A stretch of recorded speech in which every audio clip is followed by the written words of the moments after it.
Hey guys, what's up? It's John Malkovich here, investigating your favorite movies. And yesterday I saw Being John Malkovich, a movie written by Charlie Kaufman and directed by Spike Jonze.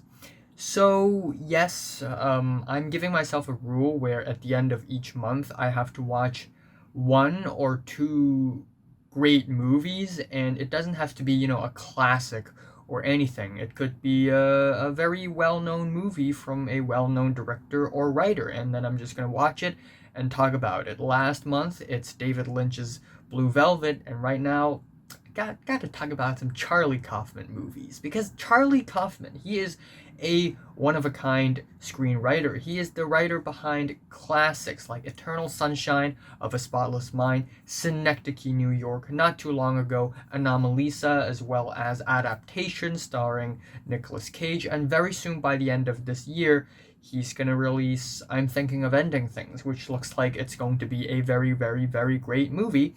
So let's talk about Being John Malkovich first, which is, I guess, Charlie Kaufman's attempt at comedy, and very much a successful attempt because there are many moments in this movie that's just whack. This movie is whack. How did he even come up with these ideas? I mean, was he stoned one night and he's just like, "Oh, what if I make a movie about there being a portal into John Malkovich's head?" It's such a wacky idea, and to think that someone in the studios actually accepted this script and gave the green light to make this movie is absolutely insane. And the fact that there are actually people agreeing to be in this movie are actually insane. And the fact that this movie actually came out good is actually absolutely insane. So the plot is basically we have Craig, played by John Cusack, and Craig is a very unsuccessful puppeteer, and he wanted to get a job, so he got a job at the 7.5 floor in a building, which is really funny. And there's a scene in this movie where it sort of explains, okay, why is this 7.5 floor a thing? Why does this floor exist? Because the ceiling is so low, everybody has to like bend their backs when they were walking around in the floor. Like, God, working in this place is gonna give you back problems. So there's this scene that explains the history behind it, even though it's all bullshit. It's hilarious, and we still don't know the actual history behind this floor. It just exists for no reason whatsoever. And I like it. And then we have Craig, who originally has a wife, Lottie, who is played by Cameron Diaz, and his wife loves animals, and in their place, they have like chimpanzees and iguanas, and they have a parrot, and again, for no good reason whatsoever. And then in the workplace, Craig met another woman who he had a crush on, Maxine. And then one day he found out about a portal behind a cabinet, which leads into John Malkovich's head. You get to become John Malkovich for 15 minutes, and then you get spit out in a New Jersey turnpike. It's ridiculous. It's wacky. And the fact that this is Spike Jonze's first movie that he directed is really crazy. I mean, I won't say that Spike Jonze is like the best director of all times, but he had directed like a few really good movies, like Her, which is very critically acclaimed. A lot of film nerds are talking about Her. And the fact that this movie is his first directorial debut, and also, when directors they want to, make direct a debut movie, they would, play safe, but Spike Jonze started off his career with this movie. Also, the fact that John Malkovich actually agreed to be himself in this movie is actually really great. I mean, he went into this movie not knowing that if it's going to be a flop or is it going to be a success. He only knows that whatever this movie came out to be, his name is going to be attached to it, and he's just going to go down in infamy. So it's crazy that John Malkovich actually went along with the movie at the end. You know, he's such a good sport about it. Again, this movie is so much funnier than I expected it to be. There are so many quirky things about this movie that I just can't explain. It's just so weird, and it's actually hilarious.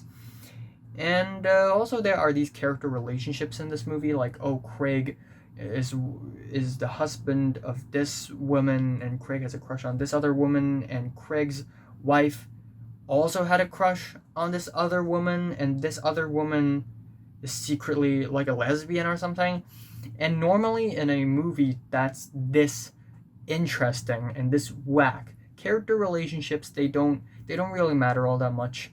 They're just filler for the sake of filler. But in this movie, for some reason, I care about this relationship because this relationship directly ties into the premise and the concept of the movie. Because this woman, Maxine, she likes Lottie, but only when she is in John Malkovich's head, which is really strange. And then we have Craig getting jealous and locking Lottie up and then trying to be John Malkovich while deceiving Maxine that he is Lottie inside John Malkovich.